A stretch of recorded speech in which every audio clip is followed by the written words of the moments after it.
Hey everyone, Make Fruit No Shine here, and welcome to, finally, the Phoenix Wright Ace Attorney Trilogy. This is a game I've been wanting to play for like over a year now. I played it, obviously I played it a year ago, and I thought it was really good. Like, my sixth favorite game of all time is this, because the stories of this game are so good, and Phoenix Wright deserves to be in Smash, because I might as well just do an entire video on why he deserves to be in Smash, because he just does. So yeah, we're gonna just jump right in. We're gonna play Phoenix Wright Ace Attorney. We're gonna play the whole of episode 1, the first turnabout, which is gonna be about an hour, I feel like. So yeah.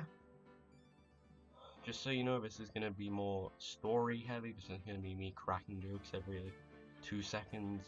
I will be like actually reading you stuff, and this is my first recorded series in a while because I just really like this series. So like, I didn't want to stream this because otherwise the stream would lag and you guys would miss something. Then I have to go and explain it, but then that might lag as well. So we're recording it because it's easier for all of us to enjoy the story. So yeah, I think we should just jump right in.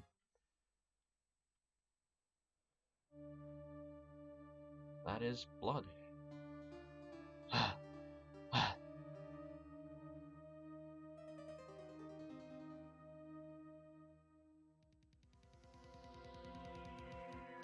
Damn it! Why me?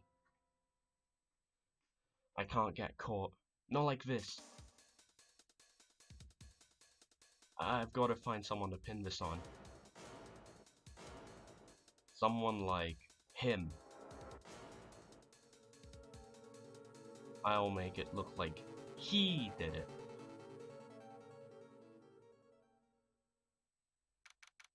August 3rd, 9:47 AM. District Court, Defendant Lobby Number 2. Boy, am I nervous. Right. Oh, hi, Chief. Whew, I'm glad I made it on time. Well, I have to say, Phoenix, I'm impressed. Not everyone takes on a murder trial right off the bat like this. It says a lot about you, and your client as well. Thanks. Actually, it's because I owe him a favor. A favor? You mean you knew the defendant before this case? Yes. Actually, I kind of owe my current job to him. He's one of the reasons I became an attorney. Well, that's news to me. I want to help him out any way I can. I just really want to help him. I owe him that much. It's over. My life, everything, it's all over. Is that your client screaming over there? Yeah, it's him. Death, despair, oh. I'm gonna do it. I'm gonna die. It sounds like he wants to die. Yeah. Nick! Hey there, Larry. Dude, I'm so guilty. Tell them I'm guilty. Give me the death sentence. I ain't afraid to die. What? What's wrong, Larry? Oh, it's all over. I'm finished. Finished. I can't live in a world without her. I can't. Who took her away from me, Nick? Who did this? Aw, Nick, you gotta tell me, who took my baby away? The person responsible for your girlfriend's death? The newspapers say it was you. My name is Phoenix Wright. Here's the story. My first case is a fairly simple one. A young woman was killed in her apartment. The guy they arrested was the unlucky sap dating her, Larry Butts, my best friend since grade school. Our school had a saying, when something smells, it's usually the butts. In the 23 years I've known him, it's usually been true. He has a knack for getting himself in trouble. One thing I can say though, it's usually not his fault. He just has terrible luck. But I know better than anyone that he's a good guy at heart. That and I owe him one, which is why I took the case to clear his name. And that's just what I'm gonna do. August 3rd, 10 AM, District Court, Courtroom number 2. Court is now in session for the trial of Mr. Larry Butts. The prosecution is ready, Your Honor. The, defense is ready, Your Honor. Mr. Wright? This is your first trial, is it not? Yes, Your Honor. I'm, a little nervous. Your conduct during this trial will decide the fate of your client. Murder is a serious charge. For your client's sake, I hope you can control your nerves. Thank you, Your Honor. Mr. Wright, given the circumstances, I think we should have a test to ascertain your readiness. Yes, Your Honor. Hands shaking, eyesight fading. The test will consist of a few simple questions. Answer them clearly and concisely. Please state the name of the defendant in this case. That would be Larry Butts. The defendant? Well, that's Larry Butts, Your Honor. Correct. Keep your wits about you and you'll be fine. Next question. This is a murder trial. Tell me, what's the victim's name? Whew, I know this one. Glad I read the case report to cover so many times. It's... wait. Uh-oh. No way, I forgot. I'm drawing a total blank here. Phoenix, are you absolutely sure you're up to this? You don't even know the victim's name? Oh, the victim. Of course I know the victim's name. I just forgot. Temporarily. I think I feel a migraine coming on. Look, the victim's name is listed in the court record. Press the R button to check it anytime, okay? Yep, attorney's badge. No one would believe I was a defense attorney if I didn't carry this. Cindy's autopsy report. Time of death. 31st of July, 4 PM to 5 PM. Cause of death, loss of blood due to blunt trauma. Oof. Then we have Mia Fey, age 27, chief attorney at Fey & Co., my boss and a very good defense attorney. Larry Butts, age 23, the defendant in this case, a very likable guy who has been my friend since grade school. Cindy Stone, age 22, the victim in this case, a model. She lived in an apartment by herself. Winston Payne, age 52, I didn't even know he was that old, jeez. Prosecutor for this case, lacks presence, generally bad at getting his points across. Alright, should be easy then. Remember to check it often. Do it for me, please. I'm begging you. Mr. Wright, who is the victim in this case? Cindy Stone. The victim's name is Cindy Stone. Correct. Now, tell me, what was the cause of death? She died because she was... with a blunt object. She was struck once by a blunt object. Oh, I didn't mean to press that. Oh. Correct. You've answered all my questions. I see no reason why we shouldn't proceed. You seem much more relaxed, Mr. Wright. Good for you. Thank you, Your Honor.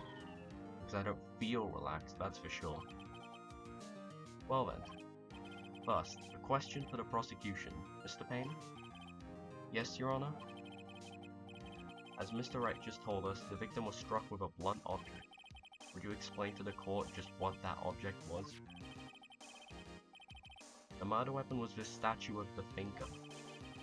It was found lying on the floor next to the victim. I see. The court accepts this into evidence. Statue added to the court record. Right. Statue in the shape of the thinker. It's rather heavy. Be sure to pay attention to any evidence added during the trial. I should just mention this isn't a blind run. I think I already mentioned that I played it before, whatever, but just to reassure you, I do know what's happening. That evidence is the only ammunition you have in court. Use the R button to check the court record frequently. Mr. Payne, the prosecution may call its first witness. The prosecution calls the defendant Mr. Butts to the stand. Chief, what do I do now? Pay attention. You don't want to miss any information that might help your client's case. You'll get your chance to respond to the prosecution later, so be ready. Let's just hope he doesn't say anything unfortunate. Uh-oh, Larry gets excited easily. This could be bad.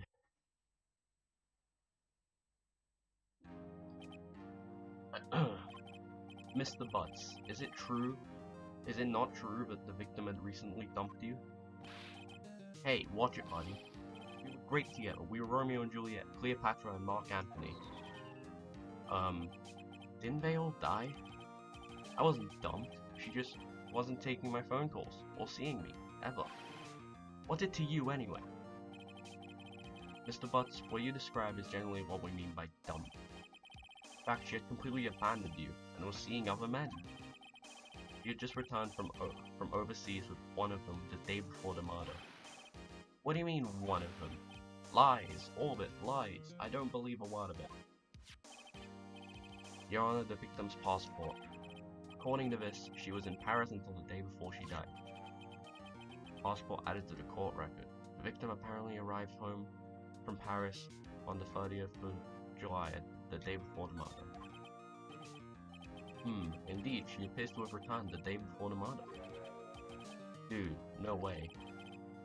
The victim was a model, but did not have a large income. It appears that she had several sugar daddies. Daddies? Sugar? Yes, all the men who gave her money and gifts. She took their money and used it to support her lifestyle. Dude. You can clearly see what kind of woman this Miss Stone was. Tell me, Mr. Butts, what do you think of her now? Right? I don't think you want him to answer that question. Yeah, Larry has a way of running his mouth in all the wrong directions. Should I? Wait and see what happens, stop him from answering. Wait and see what happens. Might be better not to get involved in this one. Well, Mr. Butts? Dude, no way.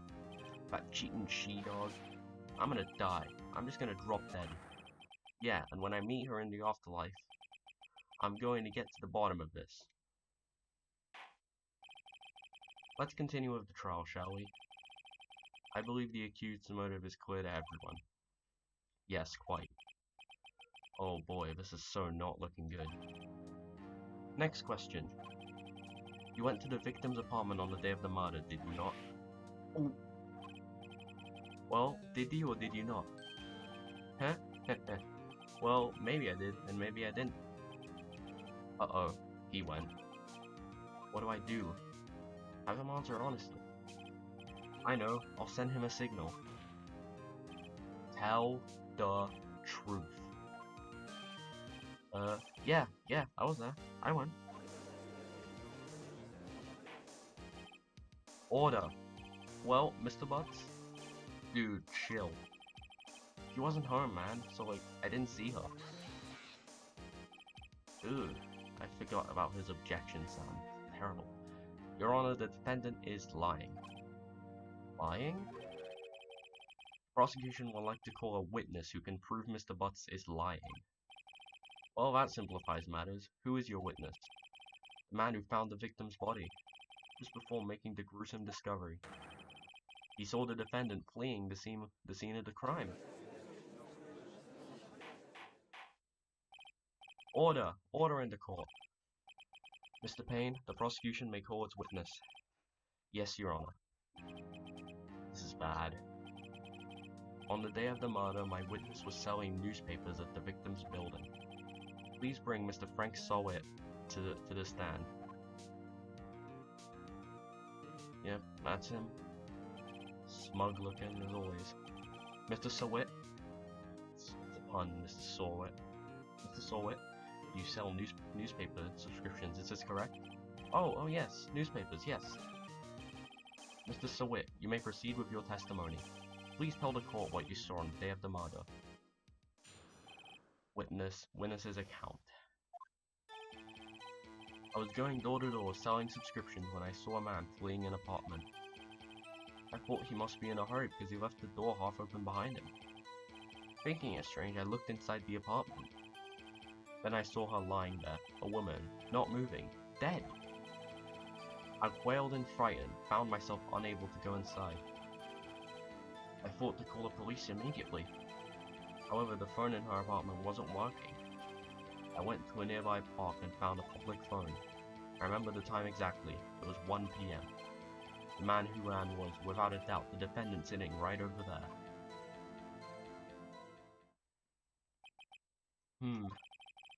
Larry, why didn't you tell the truth?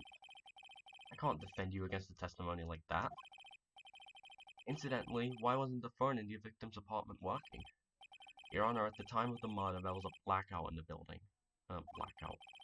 Aren't phones supposed to work during a blackout? Yes, Your Honor.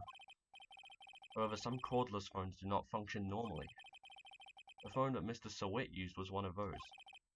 Your Honor, I have a record of the blackout for your perusal. Electricity to Mr. Stone's building was out from noon to 6 PM on the day of the crime. Now, Mr. Wright. Yes, Your Honor. You may begin your cross-examination. Cross-examination, Your Honor? Alright, right, this is it. The real deal.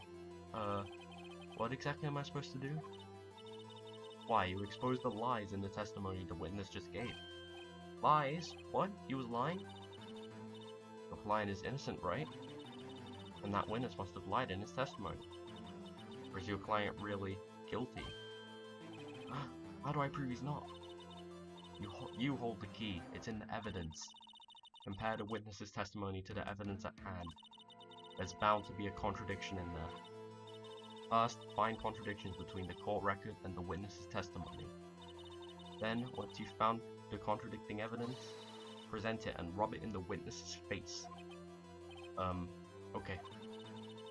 Open the court record button with the R button, then point out the contradictions in the testimony.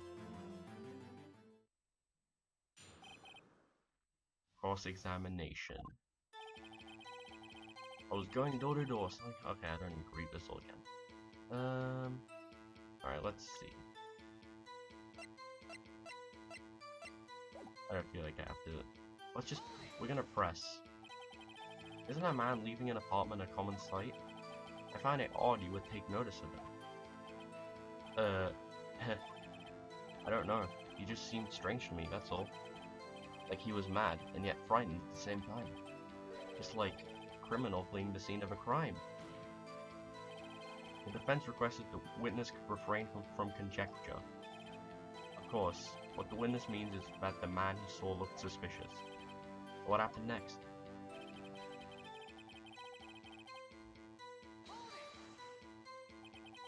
Half open, you say? Yes, door was open halfway, yes. I watched for a moment, but no one came to close the door. That's odd. In a big city like this, I thought. I see. And what happened next? Thinking it strange, I looked inside the apartment.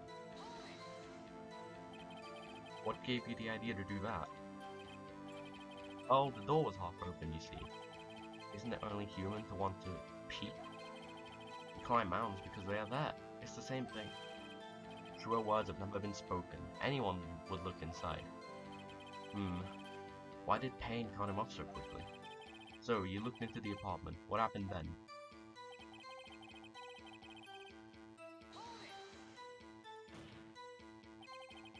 Are you sure she was dead? Well, no, I guess I wasn't. But she wasn't moving at all, and there was blood everywhere. I guess that would look fatal to anyone. Very well, what happened next?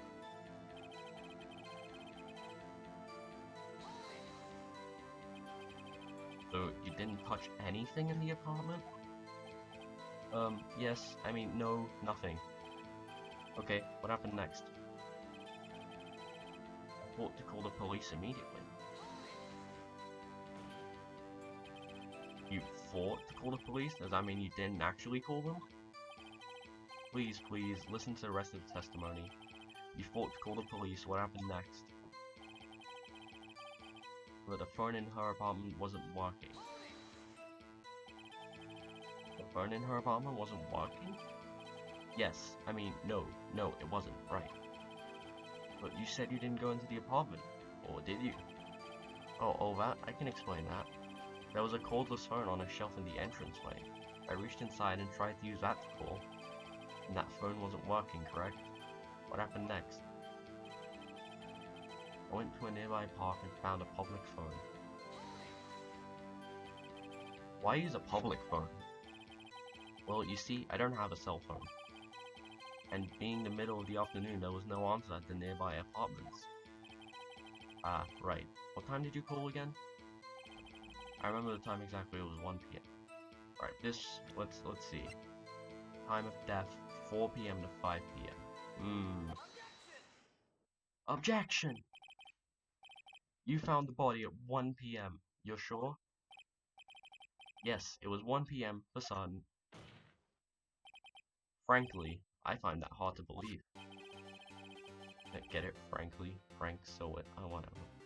Your statement directly contradicts the autopsy report. The autopsy notes that the time of death at some time after 4 PM. There was no body to find at 1 PM. How do you explain this 3-hour gap?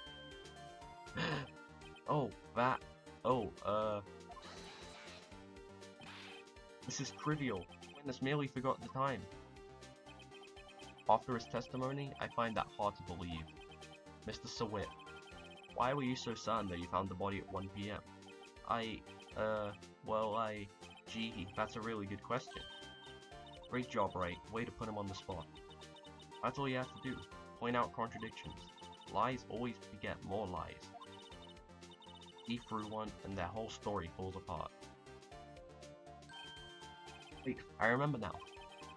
Would you care to give your testimony again? Time of discovery. You see, when I found the body, I heard the time. There was a voice saying the time. It was probably coming from the television. Oh, but it was 3 hours off, wasn't it? I guess the victim must have been watching a video of a taped program. That's why I thought it was 1 PM. Terribly sorry about the misunderstanding. But there was a blackout. I see. You heard a voice saying the time on the tape program. Mr. Wright, you may cross-examine the witness. Right. You know what to do. I've got this one. Cross-examination. This one's obvious. You see, when I found the body, I heard the time. You said heard, not saw? Yes, heard. All I saw was the body lying there. I didn't think to look at anything else, least of all my watch. Isn't that a little strange? So you're saying you heard something. But if you were so shocked by the body, you wouldn't hear anything at all. The witness did say he actually heard the time. It's ludicrous to suggest he wouldn't hear anything. I have to agree with the prosecution. Witness, continue your testimony. There was a voice saying the time. It was probably coming from the television. Yeah, nah. Hold it right there. The prosecution has said there was a blackout at the time of the discovery. And this record proves it. You couldn't have heard a television, or a video. Yeah. The defense has a point. You have an explanation for this, Mr. Sawit? No, I find it quite puzzling myself. Quite. Wait, I remember now. Mr. Sawit, the court would prefer to hear an accurate testimony from the very beginning. These constant corrections are harming your credibility. That, and you seem rather distraught. My apologies, Your Honor. It must have been the shock of finding the body. Very well, Mr. Sawit. Let's hear your testimony once more, please. Hearing time. Actually, I didn't hear the time, I saw it. There was a table clock in the apartment, wasn't there? Yeah, the murder weapon. The killer used it to hit the victim. That must have been what I saw.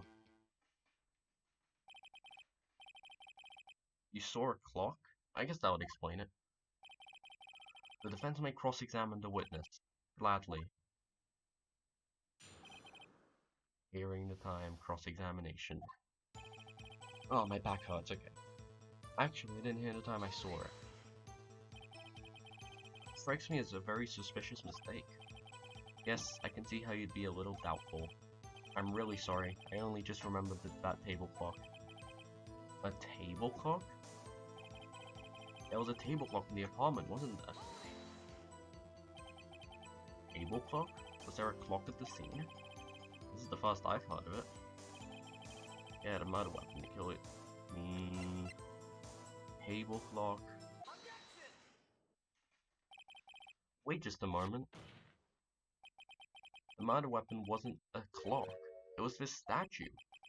Now how is this supposed to be a clock? What? You with your objections and your evidence. Just who do you think you are? Just answer the question, Mr. Sawit. Hey, I saw it there, okay? That's a clock. Your Honor, if I may. Yes, Mr. Payne? As the witness stated, the statue is indeed a clock. The neck is a switch. You just tilt it, and it says the time out loud. As it doesn't look like a clock, I submitted it as a statue. My apologies. I see. So the murder weapon was a table clock after all. Well, Mr. Wright, it appears that the witness's testimony was correct. This is a clock. Do you have any problems with his testimony now? Yeah. Your Honor, there is a gaping hole in the witness's testimony. The only way he could have known the weapon was a clock is to hold it in his hand. Yet the witness testified that he never entered the apartment. Clearly a contradiction. Indeed. The witness knew it was a clock because he went into the apartment. You're lying. You were inside the apartment on the day of the murder. Oh yeah? Prove it. Prove I went in there. I'll do it better than that. I'll prove you. I can prove you were the one who killed her. You struck her with the clock, and the shock of the blow triggered the clock's voice. That was the sound you heard. Order in the court. Intriguing. Please continue, Mr. Wright. Yes, Your Honor. Mr. Sawit, the sound must have left quite an impression on you. Understandable, since the murder weapon spoke just as you hit the victim. That voice was burned into your mind. That's why you were so certain about the crime. What's the meaning of this? This is all baseless conjecture. Baseless? Just look at the witness's face. Would the witness care to elaborate? Did you strike the victim with the clock? That day, I never. Look, the clock, I heard, no, I mean, I saw,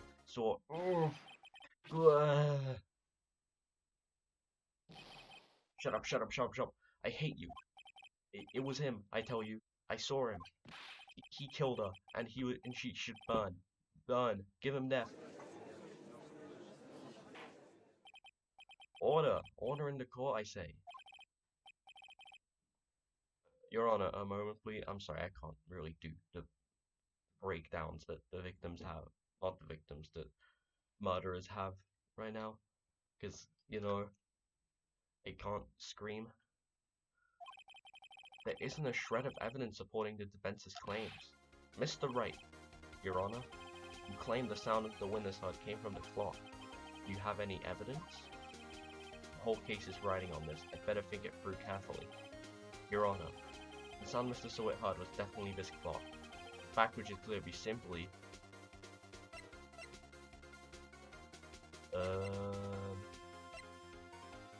Try sounding the clock. Let's sound the clock now, here in this court. Your Honor, may I have the clock? I ask the court to listen very carefully. I think it's 8:25. That certainly is a strange way to announce the time. Well, he is the thinker after all. So, we've heard the clock. What are your conclusions, Mr. Wright? Mr. Payne, can you tell me what time it is now? It's 11:25. Act! As you can see, this clock is exactly 3 hours slow, precisely the discrepancy between what Mr. Sawit heard and the actual time of death. So, Mr. Sawit, try to talk your way out of this one. Ha! You forgot one thing. Uh-oh. What's he talking about now? While it may seem like that clock is running 3 hours slow, it proves nothing. How do you know it was running 3 hours slow on the day of the murder? If you can't prove that, you don't have a case. He's right. How am I going to prove that?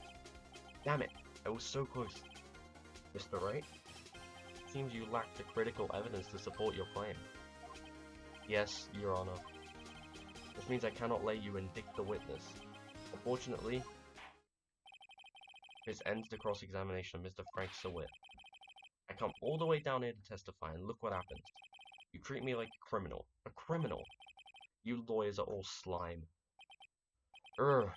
I almost had him. Sorry, Larry. I failed you. There's nothing I can do about it now. Not so fast, Mr. Sawit. Mia! I mean, Chief! Listen up, Wright. Don't throw this one away. Not like this. Think. But, Chief, it's over. I can't prove the clock was slow on the day of the murder. Nobody can prove that. Well, yes. But that doesn't mean you can't still win. Try thinking out of the box. Don't waste time doubting the facts. Assume the clock was 3 hours slow, and think through it. Ask yourself, why was the clock 3 hours slow? Figure out the reason, and you'll have your proof. Right? Right? Can you think of a reason as to why the clock would be 3 hours slow? Yes. Wait. Maybe I can prove it. You must have evidence somewhere that can prove it, right? Find it and let them at it. Well, Mr. Wright, you say that the clock was already running slow on the day of the murder. Have you found evidence to support this claim? Of course. There is a piece of evidence in the court record that can prove my claim beyond a doubt. Ha! Tough words. Let's see you pull this one off. Let's see this evidence that proves why the clock was running slow. I mean, I already know what it is. It's this one. And it'll explain why. The victim had just returned home from abroad the day before the murder. As we all know, the time difference between here and Paris is 9 hours. And it's 4 PM here, it's 1 AM the next day there. The clock wasn't 3 hours slow, it was 9 hours fast. The man reset her clock since returning home. That's why the time you heard when you struck her dead in her apartment was wrong. Proof enough for you, Mr. Sawit? Or should I say, Mr. Did It?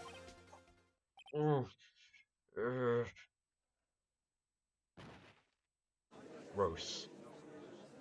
And he's disappeared. Order! Order, I say!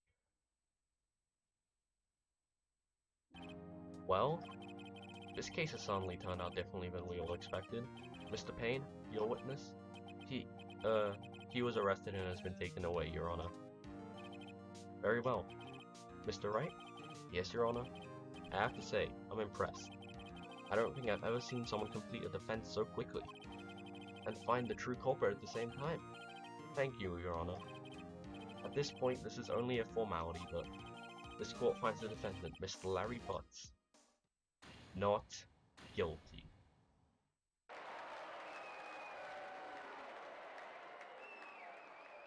Mug moment. And with that, this court is adjourned. It turns out that Frank Sawit was a common burglar. He posed as a newspaper salesman to check and see when people were out of the house. That day, when Larry went to her apartment, the victim wasn't home. After he left, Mr. Sawit let himself in to do his dirty work. While he was searching her place, the victim returned. Flustered, Mr. Sawit grabbed the nearest blunt object he could find.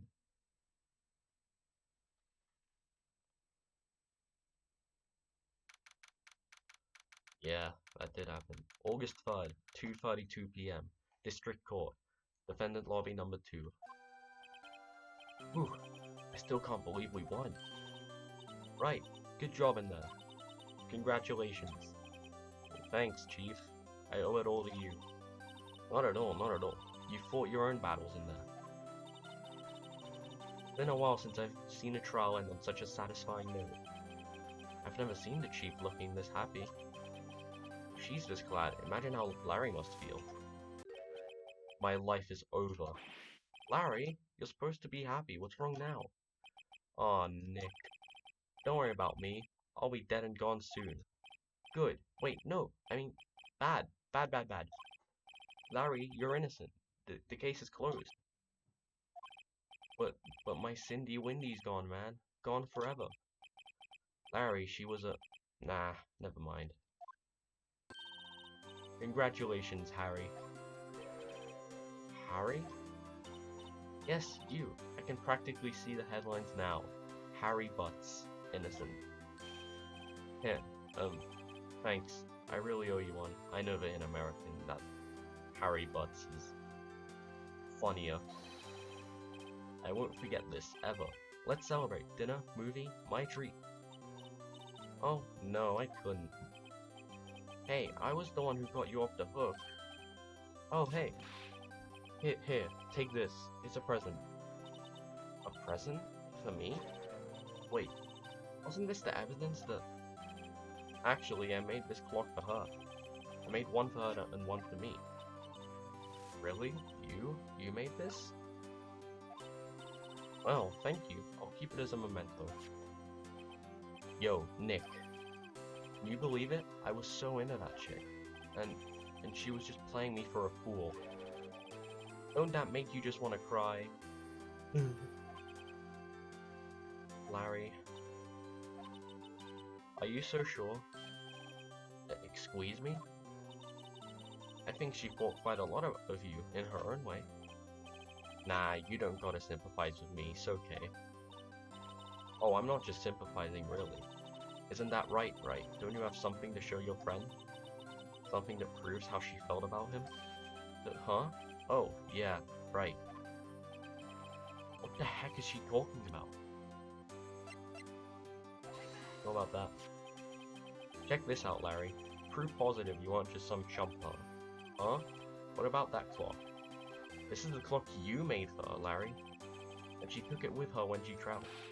Whatever, she probably just needed a clock, that's all. You think so? It's a pretty heavy clock to take traveling.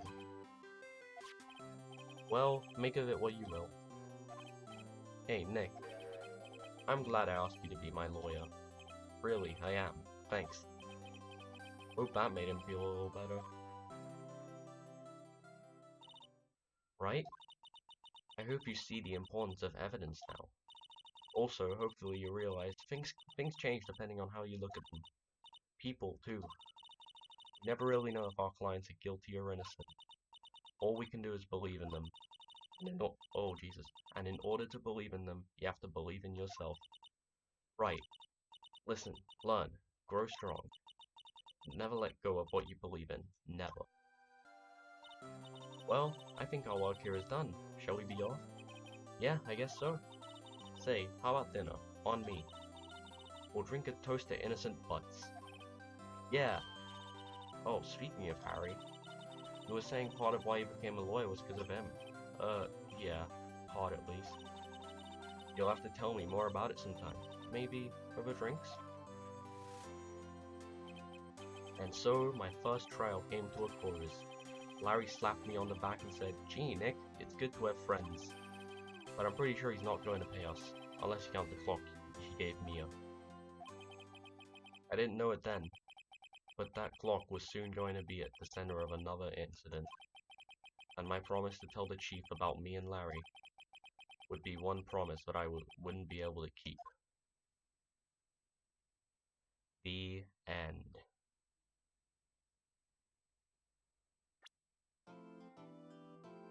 Brand new episode has been added. That took less than I thought. We didn't even reach an hour. We'll just save there. Let's see, can I give you a little teaser of episode 2? Bring.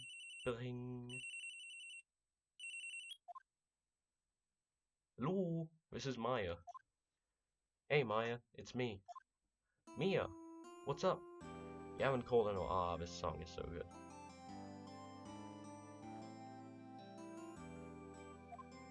Sorry, I've been so busy. How have you been? Well, lonely, and it's all your fault.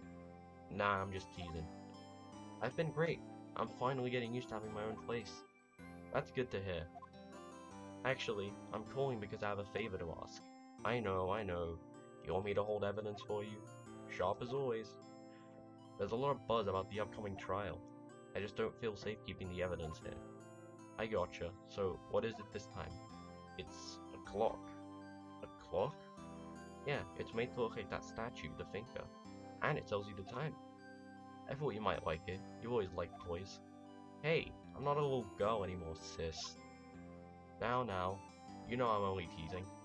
Ah, I should probably tell you, the clock isn't talking right now. Huh? It's not working? That's lame. I had to take the clockwork out, sorry. I put some papers inside it instead. Papers? Is that the evidence then? Well, there's a possibility that it might turn out that way, yes. Can you come by the office tonight, say 9, to pick it up? I'll be in a pre-trial meeting until then. Okay sis, but I expect dinner. Something good. Like, burgers. I could really go for a good burger. Okay, we'll hit the usual joint. Oh right, it's a deal. Okay sis, see you soon. Yep, I'll be waiting, Maya. Conversation recorded, September 5th, 9:27 AM. September 5th, 8:57 PM. Fay & Co. Law Offices. Now, Miss Fay, I'll take what's mine, the papers. I'm sorry, but I can't give you what I don't have. Miss Fay, you are a poor liar. Why, I see it right over there. That must be the thinker that swallowed those papers. How could you know? Oh, you are not cogniferous of my background? Gathering information is my business, you see. I should have been more careful. Oh, my dear Miss Fay, I am so very sorry. But I am afraid I must ask you for one more thing. Your eternal silence. Farewell, Miss Fay.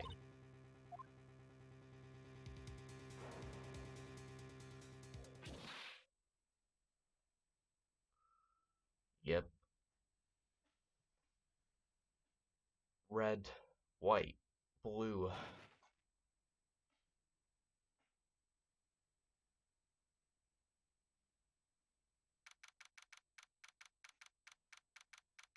September 5th, 9 PM. Fay & Co. Law Offices. And I am gonna leave it there. I know, I'm mean. That was the first episode of Phoenix Wright. Long overdue, I know, but hopefully you enjoyed it. It's different than my other streams. Well, streams slash videos, cause like the one like Gabe and just potatoes and JoJo and Cuprion in the background. So like you don't have to vote for them, but also this is just more chill. This is just like something I'm gonna do occasionally. If Wobbly Gang wants to see this again, then you'll see it again. If Wobbly Gang doesn't want to see it again, then I guess you'll be left in an eternal cliffhanger. And you're gonna have to go watch someone else, but I don't know, we'll see if they like it. I know that they're in the premiere chat right now, unless they're not, but anyway. This has been Make 3.0 Shine, and I'll see you guys next time. Bye!